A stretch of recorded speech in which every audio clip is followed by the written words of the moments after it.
Ayan, dumating na ang USS George Washington ship. Grabe, dambuhalang barko ng US Navy aircraft karga. Ayan, oh.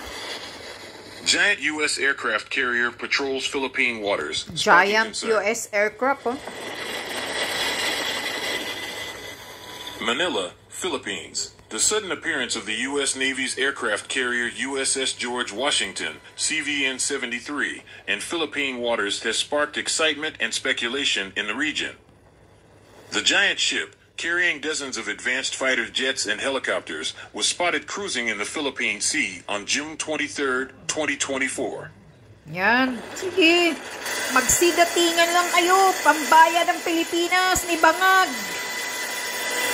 Tatapusin nyo ang bansang Pilipinas. Wasakin nyo ng According to tudo. reports from reliable sources, the USS George Washington was first spotted near the Spratly Islands on Sunday, June 23, 2024. The aircraft carrier then moved north, passing Palawan and Mindoro, before turning east towards Luzon. Grabe, ah. Hindi nga ito pinapaalam ni Bangag sa publiko, eh. Tahimik nga si Bangag, eh. Ah? The presence of the USS George Washington was not announced in advance by either U.S. or Philippine authorities. Oh, see? raising Hindi questions na-announce about ng the purpose of Philippine this patrol. authorities. Some speculate that this is a show of U.S. power amid heightened tensions in the South China Sea region. Tinatago nyo sa publiko, hindi nyo pinapaalam na ganito ang mga nangyayari sa likuran dyan na marami nang nagsidatingan pala. Ganyan ba ang gobyerno?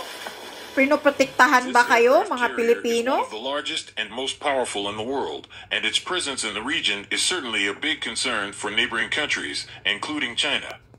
Kala nyo China natatakot itself ang has China? increased its military activity in the South China Sea in recent years and has been involved in several maritime disputes with its neighbors. Hindi, natatakot ang China dyan. Ang natatakot dyan, ang Pilipinas, ang mga tao. Dahil sigurado sila ang madudurog The dyan. Philippine government has not issued an official statement regarding the appearance of the USS George Washington. However, some Philippine military officials said that they had been contacted by the U.S. and informed of the patrol.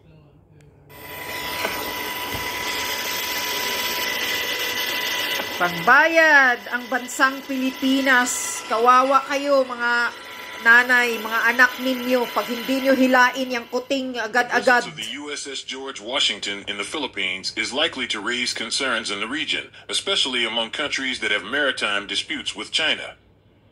It could also be seen as an attempt by the U.S. to strengthen its influence in the Indo-Pacific region. Mga anak ninyo, wala nang kinabukasan. Kaya wag na kayong manganak. Sino yung mga buntis? Nako, kawawa ang mga anak nyo. Kapag matuloy ang gera, kawawa ang mga baby ninyo.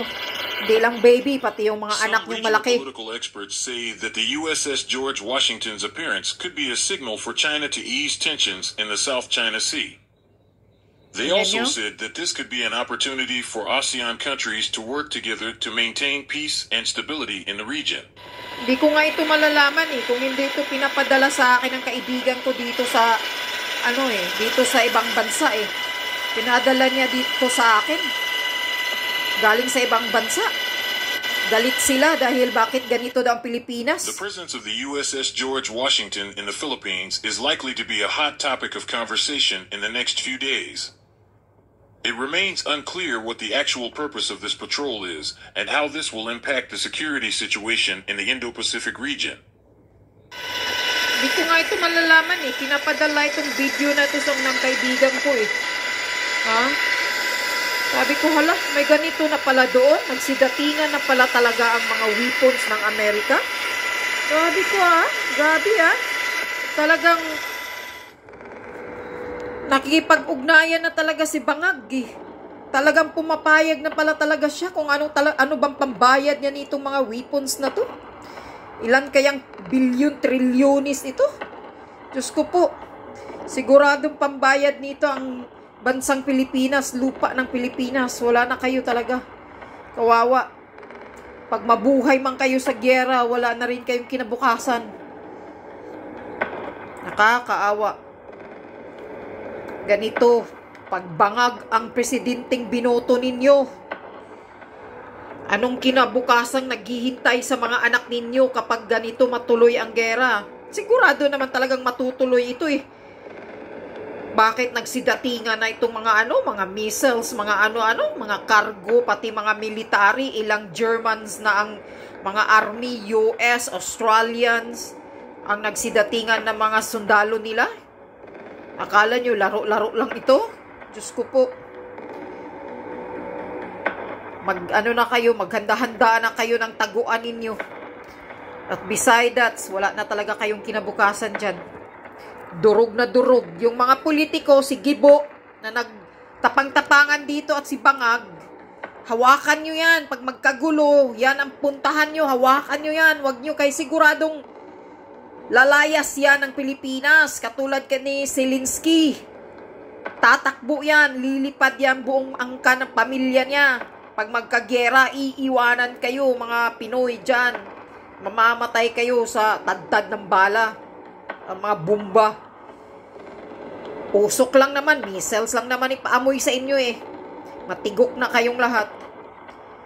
Kaya pag matuloy ang gera, punta kayo sa Malacanang, lusubin nyo si Bangag, hawakan nyo, huwag nyong palayasin. Siguradong lalayas yan, lalo na yung mga politiko. Sabi pa nga ni Maharlika, yung mga anak nila, mga asawa, lumilipad na daw, ando na sa ibang bansa eh. Yung ibang mga politiko. Kayo, mga ordinaryong Pilipino, kawawa kayo, wala nga kayong mga passport eh. Anong ilipad ninyo? Wala nga kayong pangkain. Yan, ang nakakatakot. Kaya ngayon, kumilos na kayo, umaksyon na kayo. Kung ano man yung gusto nyong mangyayari sa bangag ninyong presidente, gawin nyo na. Bago pa huli ang lahat na matuloy ang gera, matadtad kayo dyan. Kakaawang Pilipinas. Wasak na naman, durog na naman. Wala nang kinabukasan yung mga anak ninyo. Yan ang katotohanan. Tingnan nyo, nagsidatingan na pala ito sa Subic Bay, pero hindi man lang pinopubliko ni Bangag. Wala man lang sinasabi sa